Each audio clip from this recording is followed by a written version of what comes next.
algo. ¿Qué decir de la obra educativa y de los cambios culturales que José Vasconcelos generó entre 1919 y 1923? Basta observar que no pocos historiadores y críticos consideran esos aportes como la parte quizá más pura y trascendente de la Revolución Mexicana. El antecedente que la campaña presidencial de 1929 estableció tal vez no sea menos importante. Es comúnmente aceptado que Madero y Vasconcelos enarbolaron el ideal democrático en épocas de caudillismo y autoritarismo, y en el caso del segundo, al mismo tiempo que se gestaba un sistema autoritario que definiría la vida política nacional por el resto del siglo XX. Fue un hito en la lucha porque se reconocieran los verdaderos resultados de una elección presidencial, brega que continuaría, esporádica, al menos hasta los albores del siglo XXI. ¿Tendremos algún día un sistema electoral que traduzca fielmente la voluntad de los ciudadanos y un sistema educativo que incorpore lo mejor de la cultura mundial a la formación de los mexicanos?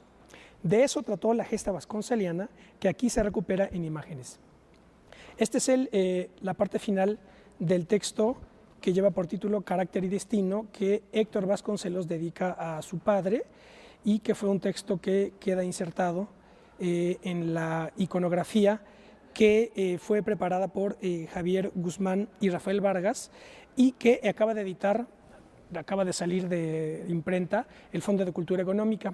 Esto es de lo que vamos a hablar el día de hoy. Quédese con nosotros, esto es Plaza de Armas.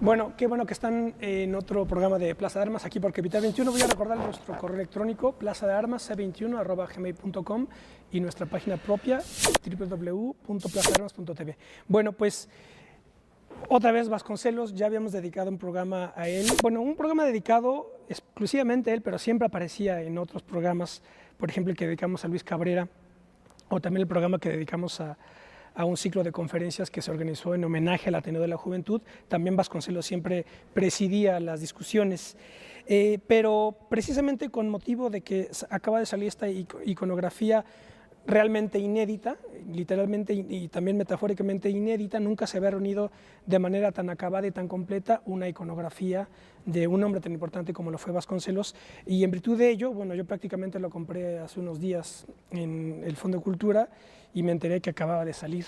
Así que en virtud de ello quisimos volver a organizar otro programa sobre Vasconcelos, porque vaya que da para todo hablar de Vasconcelos. Y tengo el placer de contar nuevamente con Héctor Vasconcelos, quien nos acompañó en el programa anterior. Hola, Héctor. ¿Qué tal? Gracias una vez más. Un placer que estés aquí también, Héctor. Y nos acompaña Javier Guzmán. Hola, Javier. ¿Qué tal? Buenas tardes, gracias por la invitación. Al contrario, Javier Guzmán y Rafael Vargas son quienes se encargan de la investigación iconográfica, la nota introductoria y la selección de textos de la iconografía que tenemos aquí y de la que vamos a hablar. Tiene una presentación de Alonso Lujambio, actual secretario de Educación del país, y prólogo de Héctor Vasconcelos. Como son muchísimas las aristas para hablar de la obra de Vasconcelos, qué mejor que citar algo bastante polémico del propio Vasconcelos, que está aquí en la propia selección de textos, y con esto a ver cómo detonamos la charla. Héctor me preguntaba qué es lo que íbamos a tratar, pero es que es inmediato, vamos a encontrar temas de los cuales hablar. Dice Vasconcelos en una carta a Alfonso Reyes, dice así: En la obra que ha venido realizando esta Secretaría de la Educación, sea ella buena o mala, debo decir también con ruda franqueza que no han tenido parte Caso y Enrique Sureña, porque toda ella se ha desarrollado sin contar siquiera con su simpatía. Para Caso, la universidad debe ser una cosa de brillo, destinada a conceder borlas doctorales y títulos honoríficos. Toda iniciativa de trabajo, de verdadera enseñanza, de servicio real, era para ellos impropia y hasta absurda. Para Enrique Sureña, y quién sabe si sea yo injusto, la vida social se reduce al establecimiento de clubs y sociedades literarias de crítica y murmuración. Aquí el humor de Vasconcelos es finísimo, ¿no? Entonces dice, para Enrique Sureña, la vida social se reduce al establecimiento de clubs y sociedades literarias de crítica y murmuración. Pero trabajo efectivo jamás han desarrollado. Aquí era bastante duro con ellos, pero bueno. No creo, pues, dice Vasconcelos a Reyes, que se perjudiquen las labores de la Secretaría con la separación de ellos, sobre todo si se considera que ambos han conservado sus clases, donde pueden ejercer la acción que estimen conveniente sobre los jóvenes. ¿Qué podemos decir de esta dureza y esta acidez de Vasconcelos para sus antiguos colegas del Ateneo de la Juventud? Pues a mí me parece muy característico, esos párrafos muy característicos de su carácter, ¿no? Porque él tendía a juzgar a la gente con mucha agudeza y con poca paciencia, y a pesar del gran afecto que, a pesar de todo, sostenían y que venía de su juventud compartida, sus estudios en la Escuela Nacional Preparatoria, etcétera, pero sí, a la hora de emitir juicios podían ser muy Era implacable, severos. ¿no? Implacable, sí. No, y hay mucho peores. Sí, como por ejemplo. Bueno, en fin, en términos filosóficos, Claro. políticos, sobre todo.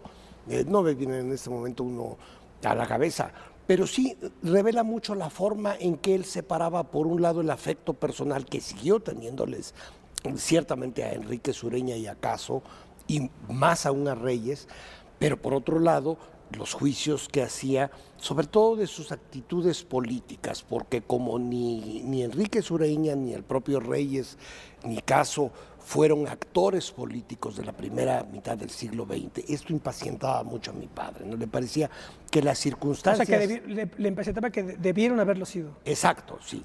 Como Le él, parecía que las circunstancias del país eran tan graves y que una revolución es algo tan que abarca toda la vida de un país, que todo mundo y ciertamente los intelectuales deben intervenir y tomar posiciones. Claro. Entonces Y eso le es algo molestaba. que siempre les reprocho. En cambio le gustaba la actitud de Martín Luis Guzmán, que sí se metió a la lucha revolucionaria. Claro. Reyes le decía en una de las cartas, no le decía en una de las cartas, creo que en el texto que escribió cuando muere Vasconcelos, decía que obligadamente tenía que ver muerto Vasconcelos de un ataque al corazón por la furia que lo llenó toda la vida. Sí, sí, sí. Javier, sí. Gracias. Sin embargo, bueno, Héctor lo mencionó, ¿no? Hay un afecto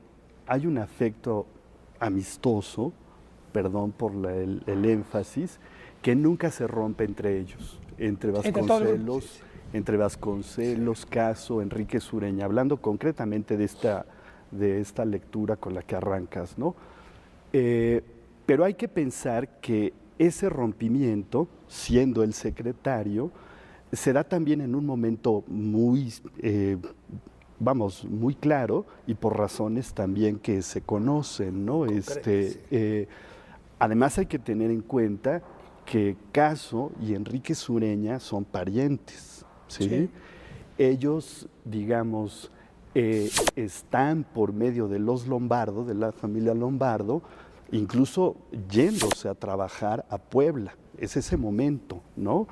Y bueno, hay esta falta de compromiso que ya mencionó Héctor, que Vasconcelos le recriminamos, etcétera, etcétera. Hay incluso, vamos a provocar a Héctor como habíamos quedado, hay incluso por ahí la compra de una casa, ¿sí? En fin, hay una serie de elementos que todo esto catalizan, ¿sí? Un hecho concreto y generan esta reacción, ¿no? Ahora, yo también quisiera decir otra cosa. Vasconcelos sabe, ¿sí? Que así como los dionisíacos, al grupo que él pertenece dentro del Ateneo, Martín Luis, él, ¿sí? Están muy lejos de los apolíneos, ¿sí? Caso, etcétera, Reyes, Enrique Sureña. Así como él sabe esta diferencia, Vasconcelos sabe de otra revolución de las ideas que Caso está llevando a cabo y que esto es importantísimo, ¿no? Entonces tal vez no solo le recrimina su participación en la política, sino se lo recrimina porque él sabe que él está llevando a cabo una revolución tal vez más importante, ¿no? Sí. ¿Sí? ¿Cuál es la relación, ahora que mencionaste Lombardo, de Vasconcelos con Lombardo, toledano? Ambos, Si es que ambos están casados con unas Lombardo, ¿no? No, de Enrique Vasconcelos. No, sí. de De Vasconcelos con- y Lombardo toledano. Yo creo que fue Porque una aquí, de hecho, relación básicamente mala a lo Mala. largo de las décadas. Hubo un primer momento en que fue buena, pero se fueron acumulando una serie de divergencias Ideológicas, ideológicas fundamentalmente, sobre ¿no? todo, porque claro, Lombardo se va yendo cada vez más hacia el socialismo y Y el incluso estalinismo, de hecho. el estalinismo, ¿no? Entonces ya para los años 40, mi padre por otro lado había hecho ese viraje desde mi punto de vista deplorabilísimo hacia la derecha, entonces se fue haciendo cada vez más amplia la brecha entre ambos y acabaron estando en polos opuestos. Me parece una lástima porque yo creo que los dos tenían intelectos de primera y hubiera sido muy bueno que encontraran puntos de convergencia, Claro. pero no los tuvieron. Nunca Y al los final de su vida había una separación total y no se apreciaban bien. ¿Cómo decidieron el proyecto? Hablemos un poco del proyecto de esta iconografía, porque estuvo la colección, la exposición en la Biblioteca Vasconcelos, que de hecho la vimos. Un poco de ahí surgió el proyecto. Bueno, la efeméride de la muerte de Vasconcelos, de los 50 años de la muerte, yo creo que tanto Héctor como Rafa Vargas, como yo, como mucha gente la teníamos presente, ¿no? Entonces este era un momento que no se podía dejar pasar, ¿no? Hubo además la coincidencia muy feliz de Rafa Vargas, digamos, acercándose a Héctor por esa época, etcétera, etcétera, y el viejo interés mío de Héctor, de mucha gente, por publicar esta iconografía. Yo personalmente siento que es, bueno, en mi caso hasta un deber que yo había adquirido con tu hermana, ¿no? Hace muchos años, ¿no? Al empezar a reunir papeles, cartas, recortes de periódicos, fotografías, etcétera, proyecto que fue creciendo. Y ¿Esto bueno, porque estás trabajando? ¿Perdón? ¿Esto porque estás trabajando a la obra de Vasconcelos? No, en absoluto. Yo estoy hablando de hace 30 años, 20 y tantos años, que por X circunstancia yo conocí a doña Carmen Vasconcelos, la hermana de Héctor, la hermana mayor, y bueno, poco a poco, como bien dice Héctor en el texto que abre la iconografía, Vasconcelos no cuidaba su imagen. Sí. Y no solo no cuidaba su imagen, no cuidaba sus textos y no cuidaba la colección, la reunión de sus imágenes, de su fotografía, etcétera. Entonces fue muy complicado hace 20 y tantos años y ahora empezar a reunir todo este material. Yo diría que, bueno, en distintos libros, que se han publicado muchos de Vasconcelos, por él o sobre él, había cierto grupo de fotografías que los lectores conocíamos, ¿sí? Sí, claro. Pero, hombre, se imponía que el Fondo de Cultura Económica reuniera esto en un libro digno, ¿no? Como este, ¿no? Se hizo la exposición el año pasado, todos creo que quedamos muy contentos, Héctor nos ayudó, bueno, muchísimo, Héctor y Joaquín Vasconcelos y Paco Ahumada, toda la familia Ahumada, cantidad de lectores interesados que han reunido cosas y bueno, además Rafael Vargas y yo nos pusimos a buscar fotos, información aquí y allá, ¿no? Y el reto era, perdón, con esto termino, el reto era cómo de una figura que se ha escrito tanto, que se ha hablado tanto, poder aportar en una iconografía algo que la gente no conociera, que fuera un libro introductorio para alguien que no sabe de Vasconcelos, pero que también un especialista, un académico lo pudiera abrir y encontrara cosas que no sabía, ¿no? Claro. Ese fue el reto, ¿no? Y tanto la exposición como esta iconografía, creo que ahora que lo ojeo después de meses, El frío de... me da mucho gusto, no sé qué pensarás, ver eso, ¿no? Que tiene esta cosa, ¿no? Para uno y otro público. No, eso ¿no? desde luego. Pero yo iba a decir que tanto Javier como Rafael Vargas, bueno, han investigado tanto, saben tanto de mi padre, que yo cada vez que quiero saber qué hacía mi padre o qué pensaba mi padre o cómo se veía mi padre, tengo que recurrir a ellos. Saben muchísimo más que yo. Así que son las autoridades. Es muy interesante esto que comentas, que rescata Javier y que comentas tú, Héctor, de la generación de ellos, de Reyes, Torres Bodet, Vasconcelos, que no tenían interés tanto en cultivar sino porque tenían otras prioridades. Algunos. Por ejemplo, don Jaime Torres Bodet, a quien yo quise entrañablemente y que fue una de las grandes influencias en mi vida, él tenía un carácter opuesto, ¿no? Él guardaba hasta el último papel, hasta la última. Claro, con las excepciones y Torres Bodet y Reyes, sí. Y tenía todo clasificado, bueno, para dar un ejemplo de a qué punto cuidaba todo aquello que mi padre no cuidaba, cada libro, no sé si saben este dato, cada libro que tenía don Jaime lo mandaba a empastar y había dos tipos de pasta, el color vino o color verde oscuro y todas con sus iniciales en letras doradas, cada libro. Entonces era un hombre de cuidados. Mi padre era lo opuesto, mi padre no sabía dónde tenía un libro, lo tiraba por ahí, se iba a otra cosa y no le importaba, ¿no? Y don Alfonso era un poco intermedio, pero no hay sino que visitar la capilla alfonsina o la colección para ver que también había un inmenso orden, una inmensa preocupación por sus legados, porque el archivo de ellos quedara impecable. Mi padre no tenía esa preocupación, no le importaba lo que estaba haciendo en un momento dado y luego lo que seguía, pero no la preservación necesariamente en el sentido documental de su actividad, ¿no? Emanuel Carballo decía que él había conocido a dos personas con la misma catadura, digamos, de temple. Siqueiros y Vasconcelos. Si hubiera oído eso. Sí, claro. Bueno, yo escuché esta. Octavio Paz dice que para entender a José Revueltas solamente hay una opción, que es irse al otro polo ideológico y una generación anterior. Sí.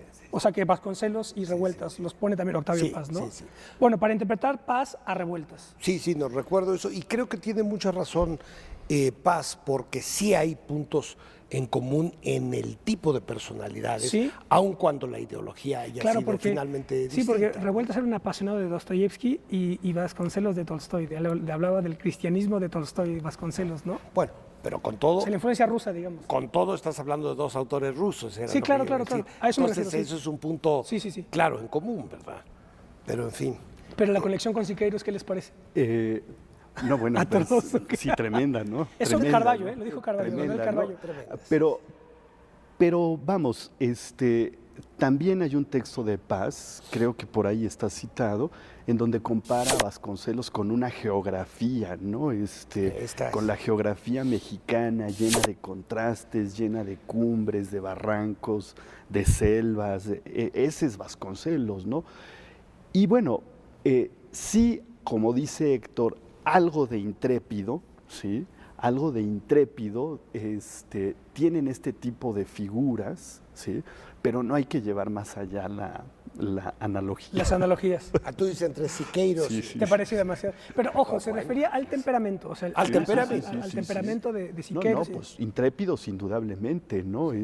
Comprometidos indudablemente. Claro. Pero no hay que llevar más allá Yo celebro que esto lo haya dicho Carballo después de la muerte de ambos.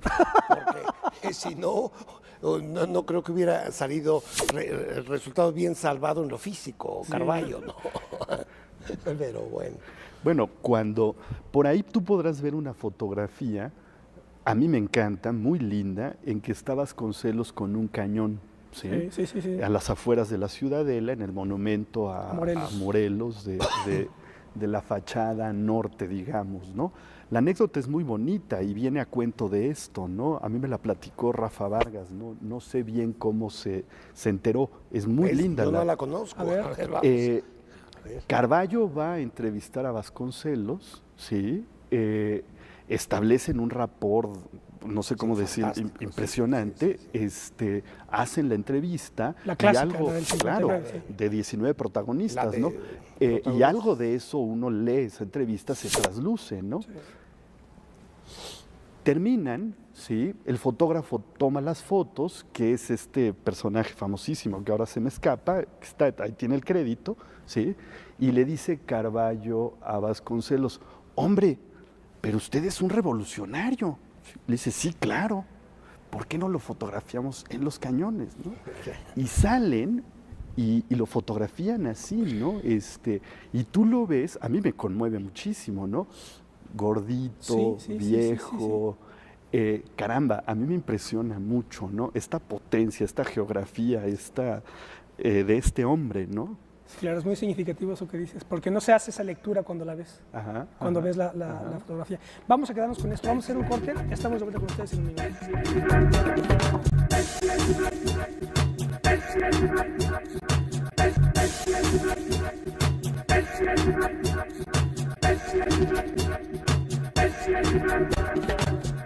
Bueno, ya estamos de vuelta, esto es Plaza de Armas. Estamos conversando con Rafael Vargas y con Héctor Vasconcelos sobre esta iconografía que acaba de salir, editada por el Fondo de Cultura Económica, dedicada al padre de Héctor, a José Vasconcelos, quien, para datos más concretos, nace en 1882 y muere en 1959. Es de esa, a mi juicio, de las más grandes generaciones de americanos que viven, digamos, el tránsito del siglo XIX al siglo XX, viven las dos guerras mundiales en el contexto internacional y además viven la Revolución Mexicana y son los que les toca básicamente construir este país.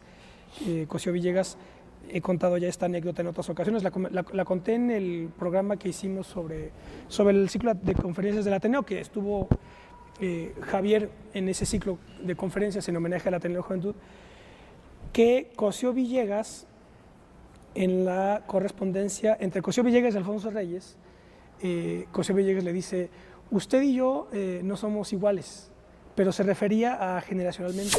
Entonces, Cosío Villegas le estaba transmitiendo, digamos, la desesperación de Cosío Villegas por hacer algo con todo lo que esta generación les dejó, digamos, por lo menos perfilado, pero no terminado, ¿no?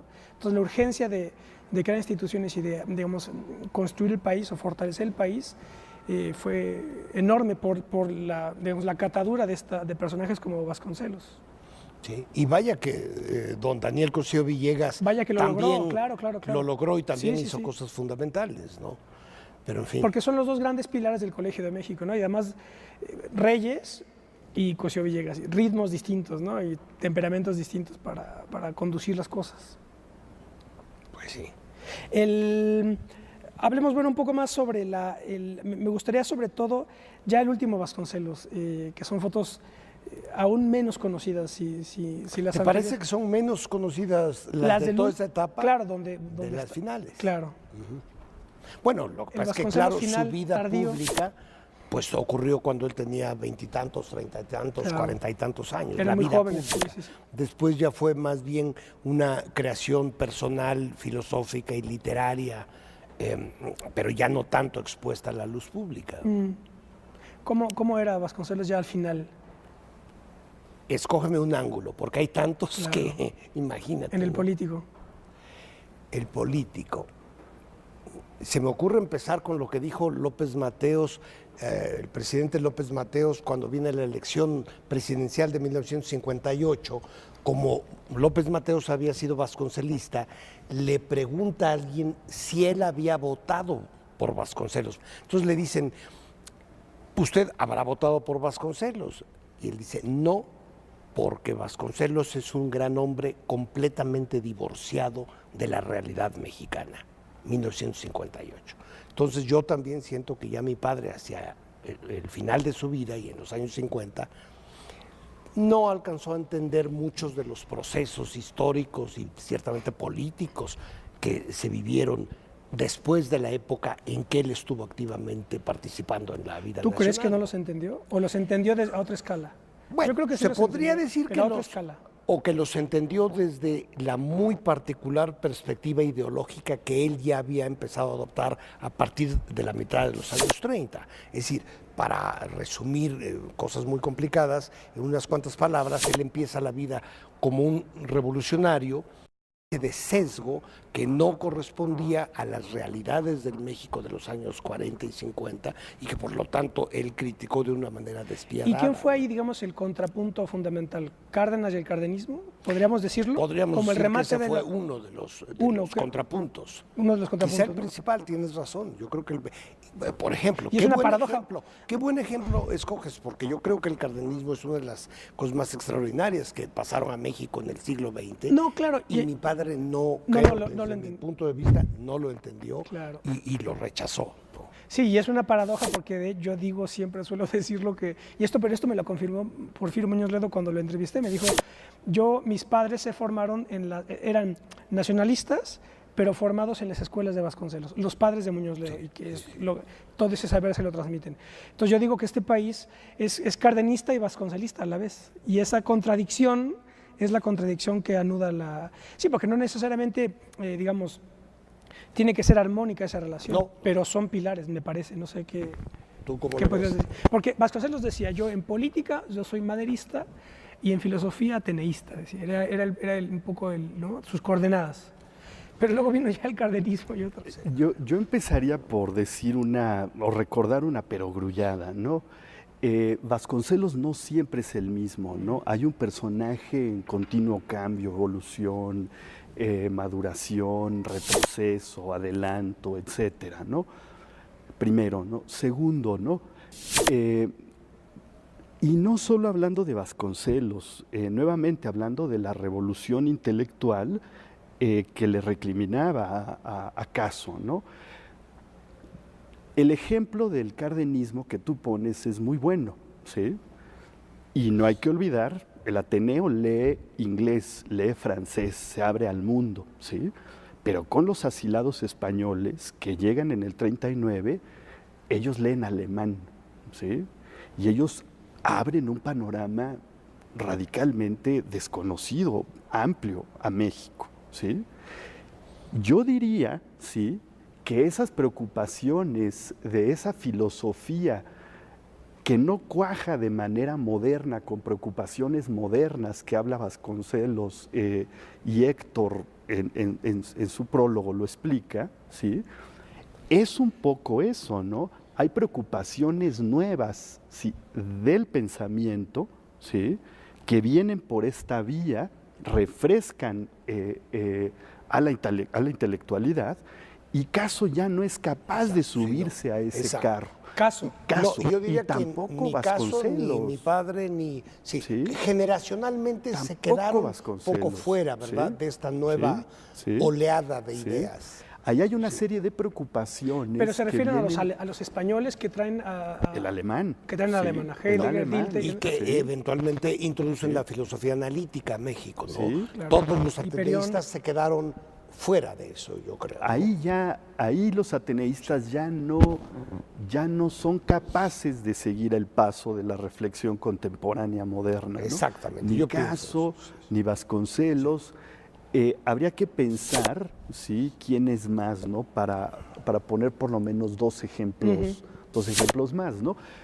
Pero además en el caso de Vasconcelos, ¿sí?, bueno, la elección del año 29, ¿sí?, el momento en que se ve que esto no es chiste y hay muertos, ¿no?, que es terrible, ¿sí?, aunado, mezclado, ¿sí?, con todo el tema de la relación amorosa cercanísima con Antonieta. Esto quiebra a Vasconcelos en el año 30, ¿sí? Se va al exilio, se aleja además del país en un momento clave, ¿sí? Y mucho se ha dicho, ¿sí?, que Vasconcelos abandonó a Antonieta, que tal y cual. Y hombre, habría que leer lo que Vasconcelos escribió, ¿sí?, sobre ella, ¿sí?, que es impresionante, es terrible, ¿no? Cómo este hombre sufre solo en el exilio la muerte de Antonieta, y está sufriendo solo y en el exilio en realidad por la muerte de muchas cosas en su país, ¿no? De muchas Y cosas, ahí, sí. y ahí, vamos, él tampoco es capaz de de subirse a ese carro, ¿no? Se enfrasca en otras preocupaciones, tal, y pierde el paso, pero yo creo que eso lo hace más humano, ¿sí?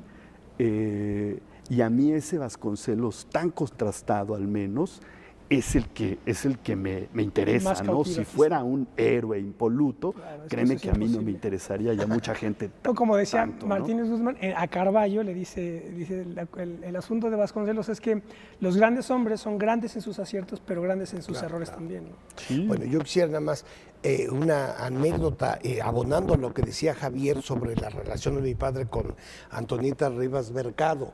Yo en una ocasión le pregunté, papá, ¿cuál ha sido la mayor pena de tu vida? Y se quedó pensando así sobre su bastón y me dijo, la muerte de Antonieta. Fíjate, a ese punto lo consideró Más que la de su madre. Bueno, eso es lo que él me dijo, aunque uno deduciría de la lectura de sus memorias que lo de su madre, no, yo personalmente creo que lo de su madre fue la peor catástrofe que le ocurrió, incluso psicológicamente, pero él pensó en la muerte de Antonieta como la mayor pena de su vida. Entonces sí, es un momento, como dice Javier, crítico alrededor de 1930, 31, 32. ¿Y Elena Arismendi? Bueno, ese fue yo creo que el amor más pasional de su vida, el más sensual, ¿no? Pero además fue relativamente breve, releyendo, porque ahora acaba de salir una biografía de Elena Arismendi, releyendo la información, duró 3, 4 años nada más, ¿no? Pero en intensidad compensó todo lo que no duró, ¿no? En alguna ocasión le preguntaron a Enrique Krause cuál es el Vasconcelos que más le interesa. Y él respondió, el Vasconcelos de la tormenta, porque la tormenta es la tormenta de la revolución y la tormenta amorosa con Elena Arismendi, ¿no? Y algo hay de esto, ¿no? Lo que pasa es que hay varias tormentas en la vida de Vasconcelos. Muchísimas. Les cuento otra anécdota, Sí, que este es de Carlos Pellicer. Un día me dijo, no, porque uno podía estar con tu papá unos 20, 25 minutos sin que hubiese una tormenta. Si a los 30 minutos no había habido una tormenta, él se encargaba de provocar. Entonces, cada media hora había una tormenta.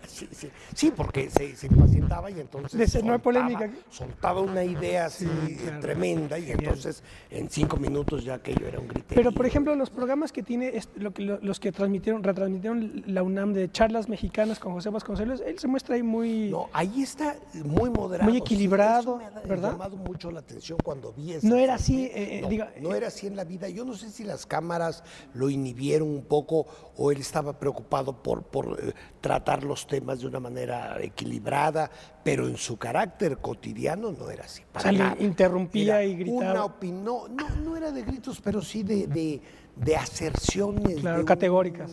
Absoluta, de una firmeza radical, y no le importaba que entraran en contradicción total con su interlocutor. Al contrario, yo creo que le gustaba. Sí, yo recuerdo que Max Aub, cuando escribió un breve pensamiento sobre Malraux, decía que era de esa clase de personas a las que no le importa que nadie le entienda. ¿Decía eso de Malraux? Max Aub decía eso de Malraux. O sea, no le importaba que nadie le entendiera. Él seguía y seguía. Como casi todos los filósofos alemanes, claro, ¿no? Que nadie les entiende, empezando por mí, pero evidentemente no les preocupa. Quiero hacer una pregunta concretísima. ¿Qué relación hay entre 3 figuras fundamentales del sistema educativo mexicano? Vasconcelos, Narciso Bassols y Torres Bodet. Digamos, personales evidentemente que con Torres Bodet las hay. No sé con Bassols. No sé quién quiera... Pues entre los dos. Claro, porque Vasconcelos crea la secretaría, luego Bassols hace con Cárdenas, hace la educación socialista, y luego, corríjanme, Torres Bodet es el que modifica el artículo, ¿no? El tercero, ¿no? Entonces hay como... Pues sí, es una gran hipérbole ahí lo que vive el sistema educativo mexicano. Bueno, o sea, nuevamente, empezando por las perogrulladas, ¿no? Torres Bodet es secretario de José Vasconcelos, jovencitito, y ahí se forman, ¿no? Es muy curioso, ¿no? Tú puedes ver por ahí una fotografía en que Vasconcelos está en un sillón y Torres Bodet está atrás a respetable distancia. pasan los años, pasan 30 años, y el que está sentado al centro de una reunión es Torres Bodet y Vasconcelos está detrás. Ya, yo no lo sé, pero yo creo que había una amistad muy estrecha entre ambos, ¿no? Torres Bodet y él. Y Vasconcelos, sí, claro, ¿no? Sí. Y bueno, siguiendo con la analogía que hacía Héctor, ¿no? A estos hombres intrépidos les toca reconstruir y arrancar el país. Después empieza la direccionalidad, ¿no? Yo no sé, se pueden hacer varias similitudes de ese tipo, ¿no? O participando de alguna otra manera en el movimiento que encabeza Andrés Manuel López Obrador, el gobierno legítimo. Héctor, de hecho, es secretario de Relaciones Internacionales del gobierno legítimo. Así que voy a darle lectura. Una vez que termine, les pediré de inmediato su juicio al respecto, su reacción, digamos, al respecto. Pero esto se conecta un poco con la entrada que hicimos, con el texto que presenta Héctor aquí en la iconografía. La primera parte es del Proconsulado, páginas 156 y 157 de la edición que tengo yo de Yus, de 1958. Es en el contexto de la campaña. Vasconcelos lo está entrevistando un periodista de Londres, del Times de Londres, y entonces le dice así el periodista: no le contarán siquiera los votos, falsificarán la elección. Y responde Vasconcelos: eso ya lo sabemos, repuse, pero en todo país en que no se cuenten los votos, funciona como válvula de escape el derecho a la rebelión, el hábito de las revoluciones. Las revoluciones son santas cuando tienen por objeto derrocar un mandato ilegítimo. No llegará usted a hacer la revolución, replicó el periodista, porque el gobierno es fuerte militarmente y cuenta además con el apoyo decidido de Estados Unidos. Cuenta también con el apoyo inglés. Eso es lo que quería decirle con entera franqueza y porque simpatizo con su posición y no quiero verla echada a perder.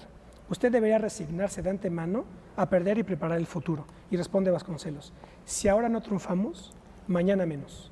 La imposición consentida sentará jurisprudencia, matará la esperanza misma de la nación.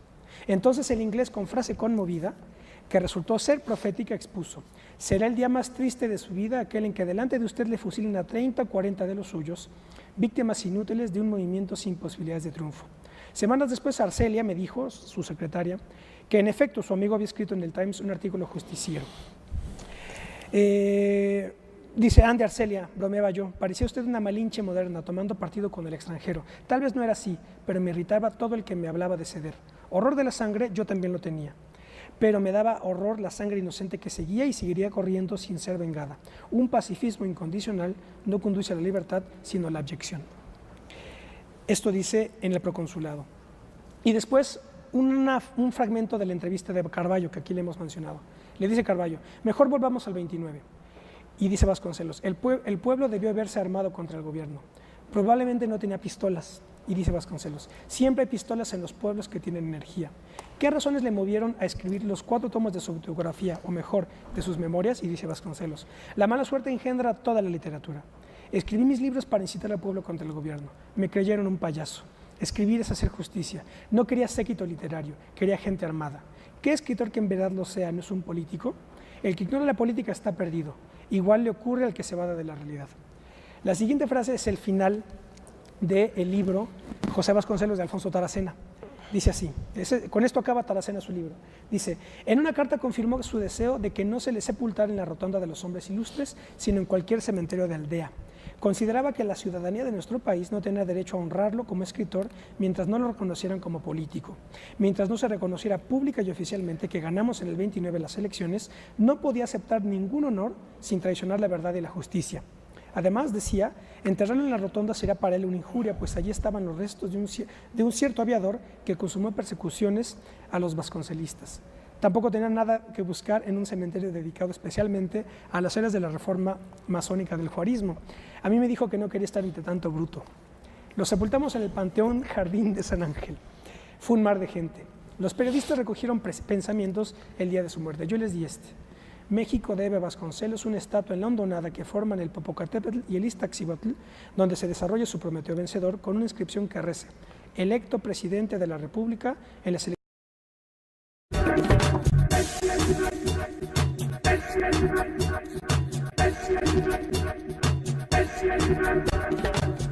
Bueno, ya estamos de vuelta. Esto es ya el último bloque de este programa dedicado otra vez a Vasconcelos y podemos hacer 5 programas más sobre él y van a faltar cosas. Tengo aquí algo preparado para compartirlo con nuestros invitados. Es una selección de textos en torno de Vasconcelos, pero con un remate muy interesante. Esta lectura se la he hecho a varios de quienes han estado participando de alguna u otra manera en el movimiento que encabeza Andrés Manuel López Obrador en el gobierno legítimo. Héctor, de hecho, es secretario de Relaciones Internacionales del gobierno legítimo. Así que voy a darle lectura. Una vez que termine, les pediré de inmediato su juicio al respecto, su reacción, digamos, al respecto. Pero esto se conecta un poco con la entrada que hicimos, con el texto que presenta Héctor aquí en la iconografía. La primera parte es del Proconsulado, páginas 156 y 157 de la edición que tengo yo de Jus, de 1958. Es en el contexto de la campaña. Vasconcelos lo está entrevistando un periodista de Londres, del Times de Londres, y entonces le dice sí el periodista: no le contarán siquiera los votos, falsificarán la elección. Y responde Vasconcelos: eso ya lo sabemos, repuse, pero en todo país en que no se cuenten los votos, funciona como válvula de escape el derecho a la rebelión, el hábito de las revoluciones. Las revoluciones son santas cuando tienen por objeto derrocar un mandato ilegítimo. No llegará usted a hacer la revolución, replicó el periodista, porque el gobierno es fuerte militarmente y cuenta además con el apoyo decidido de Estados Unidos. Cuenta también con el apoyo inglés. Eso es lo que quería decirle con entera franqueza y porque simpatizo con su posición y no quiero verla echada a perder. Usted debería resignarse de antemano a perder y preparar el futuro. Y responde Vasconcelos: si ahora no triunfamos, mañana menos. La imposición consentida sentará jurisprudencia, matará la esperanza misma de la nación. Entonces el inglés, con frase conmovida, que resultó ser profética, expuso: será el día más triste de su vida aquel en que delante de usted le fusilen a 30 o 40 de los suyos, víctimas inútiles de un movimiento sin posibilidades de triunfo. Semanas después, Arcelia me dijo, su secretaria, que en efecto su amigo había escrito en el Times un artículo justiciero. Dice: ande, Arcelia, bromeaba yo, parecía usted una malinche moderna, tomando partido con el extranjero. Tal vez no era así, pero me irritaba todo el que me hablaba de ceder. Horror de la sangre, yo también lo tenía. Pero me daba horror la sangre inocente que seguía y seguiría corriendo sin ser vengada. Un pacifismo incondicional no conduce a la libertad, sino a la abyección. Esto dice en el Proconsulado. Y después un fragmento de la entrevista de Carballo, que aquí le hemos mencionado. Le dice Carballo: mejor volvamos al 29. Y dice Vasconcelos: el pueblo debió haberse armado contra el gobierno. Probablemente no tenía pistolas. Y dice Vasconcelos: siempre hay pistolas en los pueblos que tienen energía. ¿Qué razones le movieron a escribir los 4 tomos de su autobiografía, o mejor, de sus memorias? Y dice Vasconcelos: la mala suerte engendra toda la literatura. Escribí mis libros para incitar al pueblo contra el gobierno. Me creyeron un payaso. Escribir es hacer justicia. No quería séquito literario, quería gente armada. ¿Qué escritor que en verdad lo sea no es un político? El que ignora la política está perdido. Igual le ocurre al que se va de la realidad. La siguiente frase es el final del libro José Vasconcelos de Alfonso Taracena. Dice así, con esto acaba Taracena su libro. Dice: en una carta confirmó su deseo de que no se le sepultara en la rotonda de los hombres ilustres, sino en cualquier cementerio de aldea. Consideraba que la ciudadanía de nuestro país no tenía derecho a honrarlo como escritor mientras no lo reconocieran como político. Mientras no se reconociera pública y oficialmente que ganamos en el 29 las elecciones, no podía aceptar ningún honor sin traicionar la verdad y la justicia. Además, decía, enterrarlo en la rotonda sería para él una injuria, pues allí estaban los restos de un cierto aviador que consumó persecuciones a los vasconcelistas. Tampoco tenía nada que buscar en un cementerio dedicado especialmente a las eras de la reforma masónica del juarismo. A mí me dijo que no quería estar entre tanto bruto. Lo sepultamos en el Panteón Jardín de San Ángel. Fue un mar de gente. Los periodistas recogieron pensamientos el día de su muerte. Yo les di este: México debe a Vasconcelos una estatua en la hondonada que forman el Popocatépetl y el Iztaccíhuatl, donde se desarrolla su Prometeo vencedor, con una inscripción que reza: electo presidente de la República en las elecciones de 1929. La última vez que lo vi, caminaba por la avenida Juárez, apoyándose en su bastón, mirando al suelo. Bien sabía yo que al hablarle cual sucedió, se le iluminaría como siempre su rostro con una sonrisa. Los transeúntes pasaban indiferentes a su vera. He aquí, me dije, el despojo de la materia, mas al mismo tiempo advertí que lo circundaba algo resplandeciente que no era sino el espíritu de un vencedor. Y aquí viene el final, que esto es lo... Todavía hay más. Todavía hay más, pero este ya no es, no, pero escuchen, esto es del libro de doña Socorro Díaz, de Reporte 2006, El Desquite. Socorro Díaz participó y participa dentro del movimiento de Andrés Manuel López Obrador. Dice lo siguiente Socorro Díaz, 2006, 2007. La tercera cuestión tiene que ver con el destino y la proyección de nuestro líder. Hay una imagen que me persiguió como una pesadilla. ¿Tú conoces esto? Sí. Tiene que ver con la entrevista que un periodista, hombre o mujer no recuerdo, hizo a José Vasconcelos en el crepúsculo de su vida.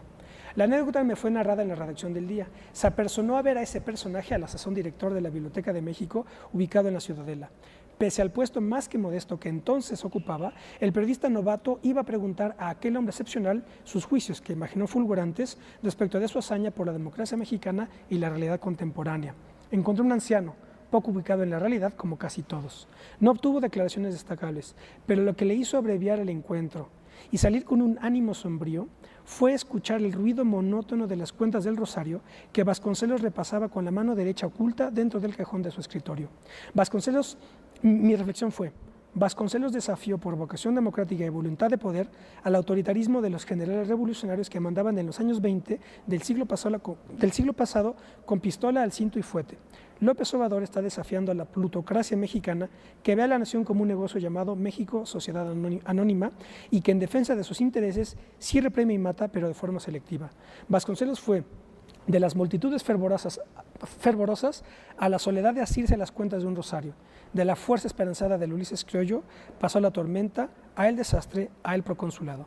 ¿Cuál podría ser el destino de López Obrador? Yo creo que hay 40, 50 temas en lo que acabas de leer y tenemos unos cuantos minutos para que termine el programa, no se vale.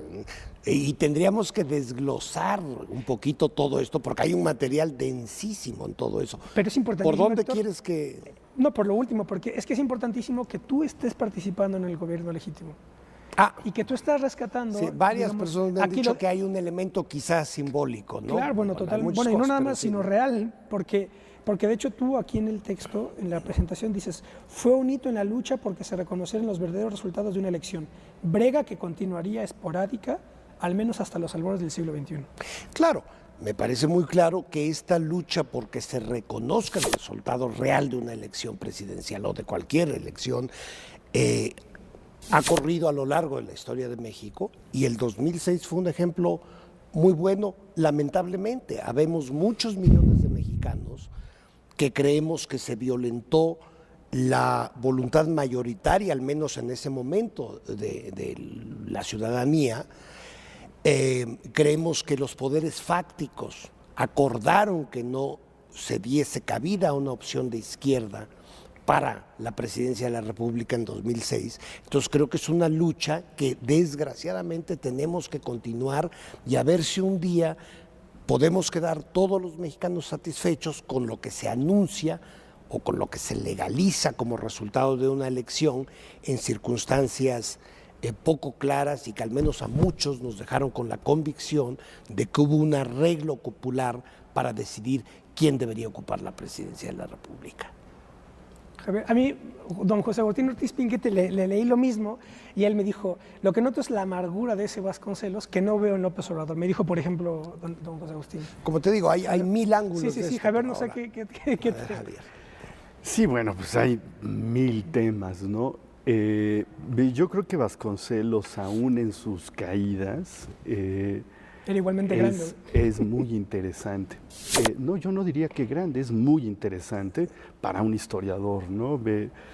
Leías esto y a mí me venía a la mente el libro muy lindo del Fondo de Cultura de Joseph Campbell, que se llama El héroe de las mil caras, en donde explica el arquetipo del héroe, ¿no? La formación, ¿sí? El compromiso, la tentación, las caídas, ¿no? Cómo se reconstruyen las proezas y la muerte. La vida de Vasconcelos es casi arquetípica, ¿no? Destinado a la soledad quizá, ¿no? Entonces. Sí y no, porque tiene muchos lectores, ¿no? Claro. Eso es maravilloso, ¿no? Interesa mucho Vasconcelos, ¿no? Y yo creo que eso es el gran homenaje que le podemos hacer a este político, a este literato, a este pensador. Él estaría, yo creo que muy contento, muy satisfecho de ver todo lo que interesa actualmente y de todos los lectores que Pero tiene. acuérdate que decía, no busco un séquito literario, Sí. busco hombres armados. Sí. Lo acaban de decir. Bueno, pues nos tenemos que ir. Héctor, muchísimas gracias. Javier, Gracias a ti. muchísimas gracias. Nuevamente, Felicidades por gracias. esto. Se agradece un trabajo tan espléndido como este. Y bueno, pues nada, vayan a comprarlo de inmediato y disfrútenlo. Quienes no lo conozcan, pues va a ser una introducción espléndida, y quienes ya lo conocemos, pues es un verdadero deleite mirar las distintas facetas de Vasconcelos. Muchas gracias y nos vemos la próxima. Hasta pronto.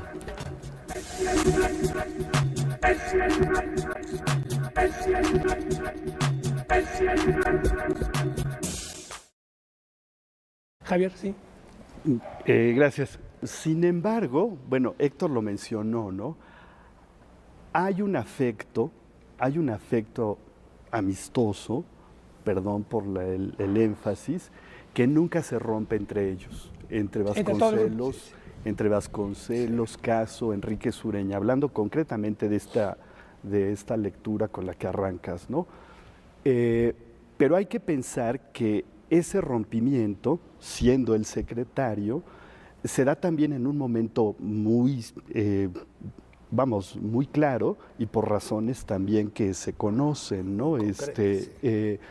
Además hay que tener en cuenta que Caso y Enrique Sureña son parientes, ¿sí? Sí.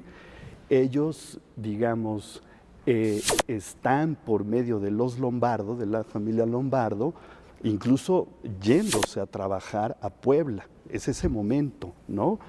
Y bueno, hay esta falta de compromiso que ya mencionó Héctor, que Vasconcelos le recriminamos, etcétera, etcétera. Hay incluso, vamos a provocar a Héctor como habíamos quedado, hay incluso no por ahí, hay incluso por ahí la compra de una casa, ¿sí? En fin, hay una serie de elementos que todo esto catalizan, ¿sí? Un hecho concreto y generan esta reacción, ¿no? Ahora, yo también quisiera decir otra cosa. Vasconcelos sabe, ¿sí? Que así como los dionisíacos, al grupo que él pertenece dentro del Ateneo, Martín Luis, él, ¿sí? Están muy lejos de los apolíneos, ¿sí? Caso.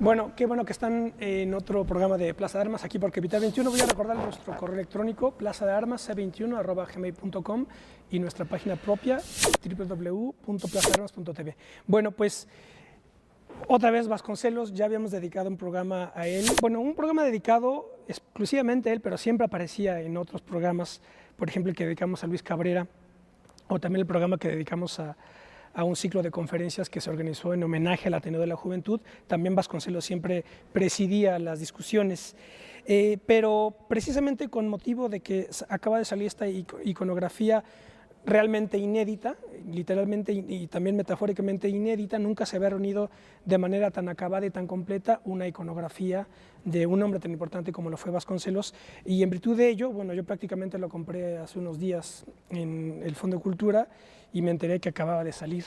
Así que en virtud de ello quisimos volver a organizar otro programa sobre Vasconcelos, porque vaya que da para todo hablar de Vasconcelos.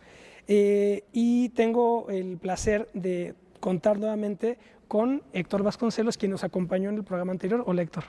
¿Qué tal? Gracias una vez más. Un placer que estés aquí también, Héctor.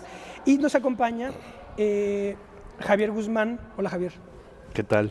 Buenas tardes, gracias por la invitación. Al contrario, Javier Guzmán y Rafael Vargas son quienes se encargan de la investigación iconográfica, la nota introductoria y la selección de textos de la iconografía que tenemos aquí y de la que vamos a hablar. Tiene una presentación de Alonso Lujambio, actual secretario de Educación del país, y prólogo de Héctor Vasconcelos.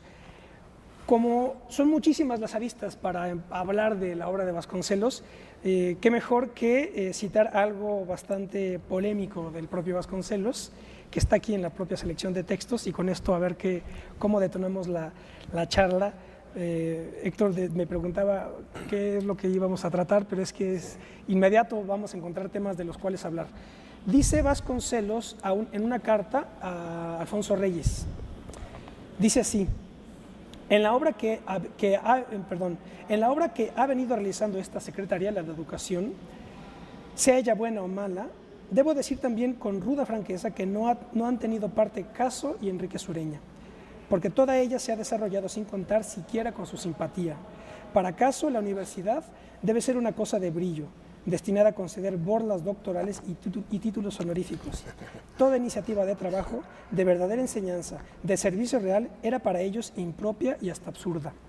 Para Enrique Sureña, y quién sabe si sea yo injusto, la vida social se reduce al establecimiento de clubs y sociedades literarias de crítica y murmuración. Aquí el humor de Vasconcelos es finísimo, ¿no? Entonces dice, para Enrique Sureña, la vida social se reduce al establecimiento de clubs y sociedades literarias de crítica y murmuración. Pero trabajo efectivo jamás han desarrollado. Aquí era bastante duro con ellos, pero bueno.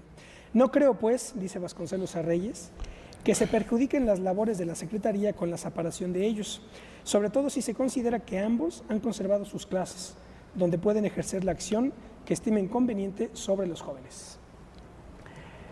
¿Qué podemos decir de esta dureza y esta acidez de Vasconcelos para sus antiguos colegas del Ateneo de la Juventud? Pues a mí me parece muy característico, esos párrafos muy característicos de su carácter, ¿no? Porque él tendía a juzgar a la gente con mucha agudeza y con poca paciencia, y a pesar del gran afecto que, a pesar de todo, sostenían y que venía de su juventud compartida, sus estudios en la Escuela Nacional Preparatoria, etcétera, pero sí, a la hora de emitir juicios podían ser muy Era implacable, severos. ¿no? Implacable, sí. No, y hay mucho peores. Sí, como por ejemplo. Bueno, en fin, en términos filosóficos, claro, políticos, sobre todo. No me viene en este momento uno a la cabeza, pero sí revela mucho la forma en que él separaba, por un lado, el afecto personal que siguió teniéndoles ciertamente a Enrique Sureña y a Caso, y más aún a Reyes, pero por otro lado, los juicios que hacía, sobre todo de sus actitudes políticas, porque como ni Enrique Sureña, ni el propio Reyes, ni Caso fueron actores políticos de la primera mitad del siglo XX, esto impacientaba mucho a mi padre, ¿no? Le parecía que las circunstancias... O sea, que le impacientaba que debieron haberlo sido. Exacto, sí. Como le él, parecía digamos, que las circunstancias del país eran tan graves y que una revolución es algo tan que abarca toda la vida de un país, que todo mundo y ciertamente los intelectuales deben intervenir y tomar posiciones. Claro. Entonces eso le es molestaba. algo que siempre les reprocho. En cambio le gustaba la actitud de Martín Luis Guzmán, que sí se metió a la lucha revolucionaria. Claro. Reyes le decía en una de las cartas, no le decía en una de las cartas, creo que en el texto que escribió cuando muere Vasconcelos, decía que obligadamente tenía que haber muerto Vasconcelos de un ataque al corazón por la furia que lo llenó toda la vida. Sí. Algo. ¿Qué decir de la obra educativa y de los cambios culturales que José Vasconcelos generó entre 1919 y 1923? Basta observar que no pocos historiadores y críticos consideran esos aportes como la parte quizá más pura y trascendente de la Revolución Mexicana. El antecedente que la campaña presidencial de 1929 estableció tal vez no sea menos importante. Es comúnmente aceptado que Madero y Vasconcelos enarbolaron el ideal democrático en épocas de caudillismo y autoritarismo, y en el caso del segundo, al mismo tiempo que se gestaba un sistema autoritario que definiría la vida política nacional por el resto del siglo XX. Fue un hito en la lucha porque se reconocieran los verdaderos resultados de una elección presidencial, brega que continuaría, esporádica, al menos hasta los albores del siglo XXI. ¿Tendremos algún día un sistema electoral que traduzca fielmente la voluntad de los ciudadanos y un sistema educativo que incorpore lo mejor de la cultura mundial a la formación de los mexicanos? De eso trató la gesta vasconceliana, que aquí se recupera en imágenes. Esta es la parte final del texto que lleva por título Carácter y Destino, que Héctor Vasconcelos dedica a su padre y que fue un texto que queda insertado en la iconografía que fue preparada por Javier Guzmán y Rafael Vargas y que acaba de editar acaba de salir de imprenta, el Fondo de Cultura Económica. Esto es de lo que vamos a hablar el día de hoy. Quédese con nosotros, esto es Plaza de Armas.